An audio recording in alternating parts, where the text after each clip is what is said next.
What's going on, ladies and gentlemen? Future Knight Eric here, and I'm coming at you with a little bit of a different video today. We're not doing a deck profile or an opening as usual, but we are doing somewhat of a review.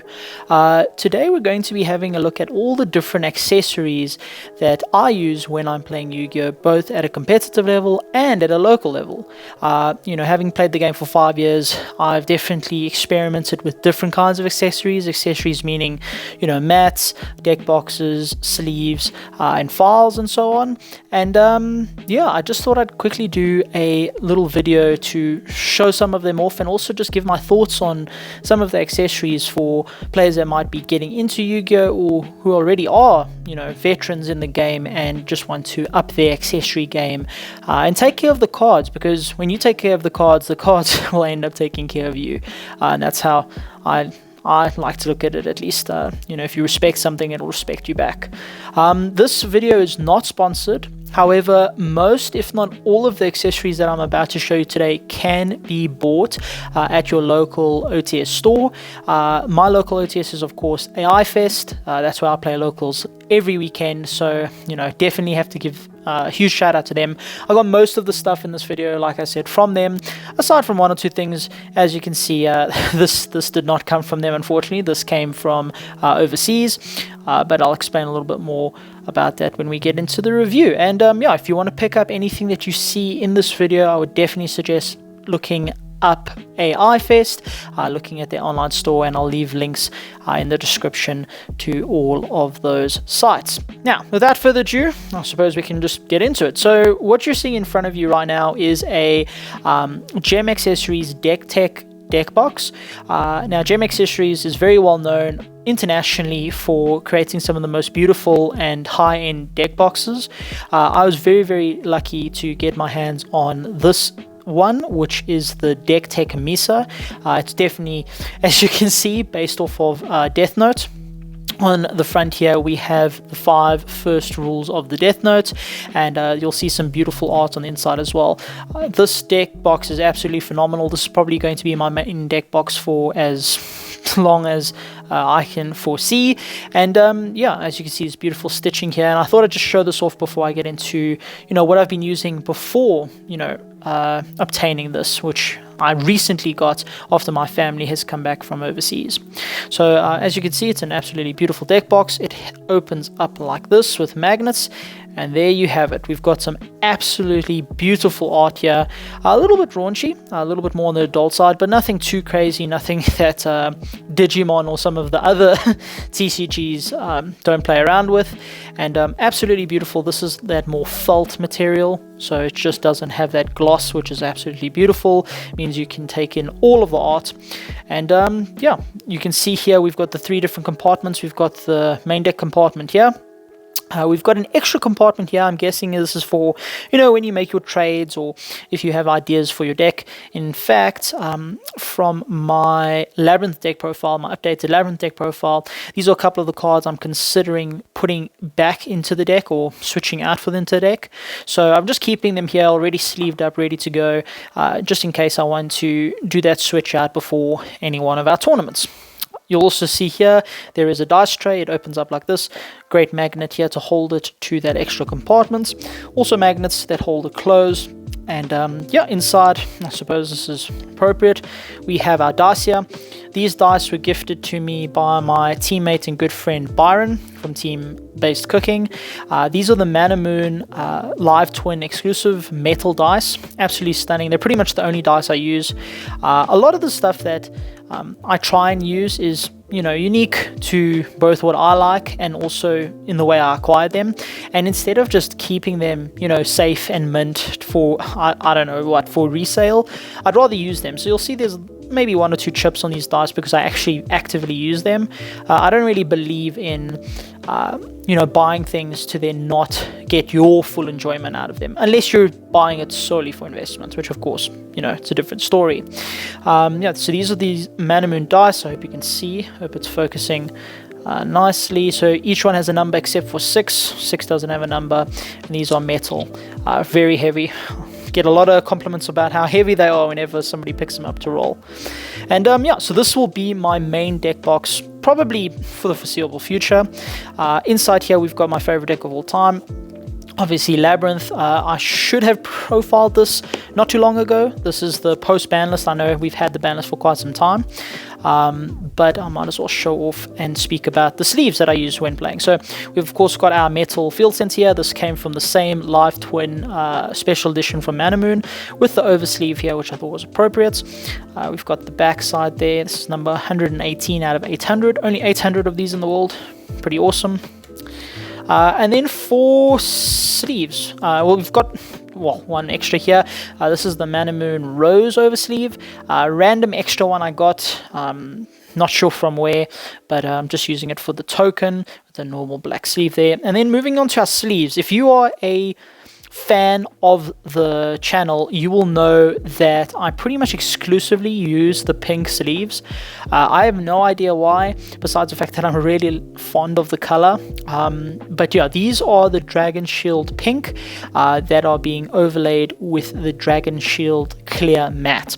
So I never used to double sleeve this way. I used to do the inner sleeves plus the Japanese size sleeves, but I just found that it was easier to damage cards with those tight sleeves, trying to move cards in and out. And also, surprisingly, they were just harder to sleeve. Like, the air would get caught, that inner sleeve would like slip up, and it would just make it like a very tedious process. So I ended up switching back to this, standard size over the Japanese size. These are both Dragon Shield, and Dragon Shield does do a perfect fit for the oversleeve, so very similar to the standard. It's just a little bit narrower. However, what's quite surprising is it has the same width of lip at the very top, which is very odd to me, because if it's supposed to be more perfect fit, you'd expect that lip to be a little bit skinnier. So for that reason, I actually end up buying the standard sizes, because the standard boxes come with 100, whereas the perfect fits over the Japanese cards only comes with 60, because obviously the Japanese box only comes with 60. So yeah, I just feel like you get more value for money buying the standard sleeves to put your Japanese size sleeves inside of. And then yeah, like I said, I'm pretty much exclusively use pink. I don't know what Dragon Shield did to pink. I don't know what kind of maniac figured out that formula, but for some reason the pink sleeves, even without the double sleeve, just seem to last longer. White and black last definitely the shortest amount of time. They get the most dirty and the most scratches very quickly, and then all the colors that sort of fall in between white and black are like great. Mint, the slate, there's the navy, petrol, all of those colors, and of course pink, seem to last a little bit longer. One sleeve from Dragon Shield I would never ever recommend getting is the dual sleeves, so where it's black on the front and there's a color on the back. I don't know what's wrong with those sleeves, but the quality control on them is terrible. Sometimes the black will bleed onto the back, or the color will bleed onto the front. Sometimes the joining between the two different colors won't be fit. It won't be like lined up, so sometimes you'll have edges that are like rougher than other sleeves. It's very, very odd. So I would definitely stay away from the dual colored sleeves, but the solid colors are definitely winners. I don't think I've found any sleeves better than the solid color Dragon Shield sleeves. Also, while we're on the topic of sleeves, I do have my extra deck here, which of course has more Mana Moon stuff. We've got the Live Twin art sleeves here, and on my extra deck I actually end up using the standard size clear classic, so it's not the matte, just so that you can see the picture a little bit better. I think I'll probably end up using that even if I use normal solid color sleeves, just because I like the feel on the extra deck being that more smooth feeling. I definitely wouldn't do it on your main deck, because you're obviously touching your main deck a lot more, but just to have these, being able to slide them, and playing Labyrinth, I don't actually go into the extra deck all that often, so yeah, I'd much prefer the classic standard clear. And yeah, that's pretty much it for sleeves. If you want an idea of what all the boxes for those look like, we've got here the clear mat. So this is to go over the main deck, and again, it comes with 100, which is absolutely awesome, 100 standard size card sleeves. We have got the pink, like I said, probably the best sleeves. I don't know what it is. Again, they just last the longest, even without the double sleeve. And then, of course, we've got the clear classic, which lasts super long because obviously you're only ever using 15 at a time. So yeah, that's what those look like, and again, you can get those at your local OTS. Now, what about those of you who can't afford or can't find or even can't get a hold of the DekTech from Gem Accessories? This is where your local OTS comes in clutch. There are two main deck boxes I would suggest, either Ultimate Guard or Gamegenic. So Ultimate Guard is great. Just find it a little bit expensive for what you're getting, but I'll get into that just now. I'd like to go over the Gamegenic. So this was the deck box I've been using pretty much indefinitely before I got a hold of my DekTech. And this deck box is awesome. It's got a more rough, like pleather feel. It's almost like it hasn't been, I don't know, cured. It's very, very durable. Of course, it is a little bit scuffed here from being thrown in and out of my bag. We'll definitely take more care out of the DekTech, but this thing is sturdy, like very sturdy. What's also super cool about this is the magnetization to open and close it actually comes completely off. So you can end up using this to put your life pad on, throw your dice on. You can put it to the side of your mat if you want to extend your mat. Obviously at local play, you don't want to do that at a tier 2. And this also clips onto the back in case you don't want to lose it. Then for the deck box itself, the way it holds cards, you've got a compartment here. It's got a grip here at the bottom and a grip at the top. There's actually a deck in here, my S-Force deck that I recently profiled. If you want to check that out, go ahead. And this slides out just like that. And inside, of course, you've got your very snugly fit double-sleeved deck there, and of course it does have a more open side here.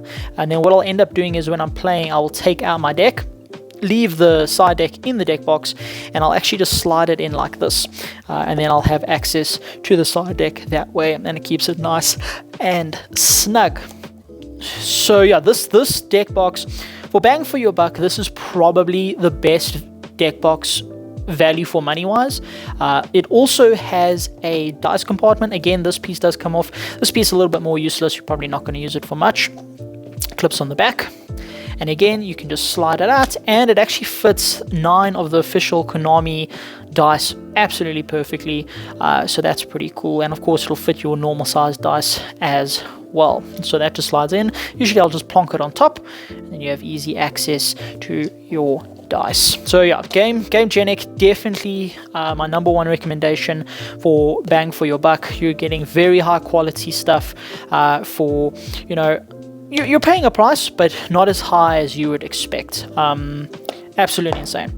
Like I said, I did mention the Ultimate Guard. So these are great. I actually prefer the feel of these to the Gamegenic. It's more like a mesh type plastic pleather. This does feel cured, of course. White was not my best choice, of course. White gets dirty, but these are absolutely awesome. It's got that material feel very similar to the DekTech, and as you can see, it just straight up fits the deck sideways.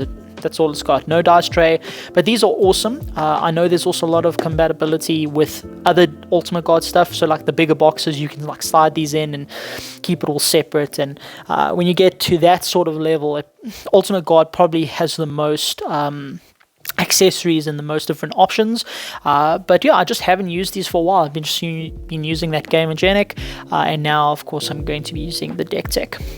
Some other accessories that I thought I would quickly shout out is top loaders. These, of course, quite relatively cheap, and you can get a hold of them quite easily. But if you're sending or trading or selling cards, you need to be able to send them in top loaders. Top loaders in a padded envelope. That's just the best way to go about it. And again, you can get these at your local OTS. And yeah, that's pretty much it. Aside from files, I mean, files, do whatever you can, grab whichever files you can. They're relatively expensive, unfortunately. The Konami files, however, I would definitely stray away from, just because of how quickly they break. The binder, actually the thing that binds it together, ends up fraying, and then your front cover and back cover end up falling off, and then all you've got is the insides, which isn't very well protected. Dragon Shield, of course, is great in that area. Got that pleather type feel again, and the car's just fitting great in there. But that is pretty much it for this review slash show off slash discussion. I hope you guys enjoyed this video. Again, something a little bit different, but I don't know, taking care of your cards is very important, and I think everyone should just have, you know, an idea of what's best for their cards. And I thought I would just discuss that, you know, with the experiences that I've had. And yeah, that's pretty much it, ladies and gentlemen. This is Future Knight signing out.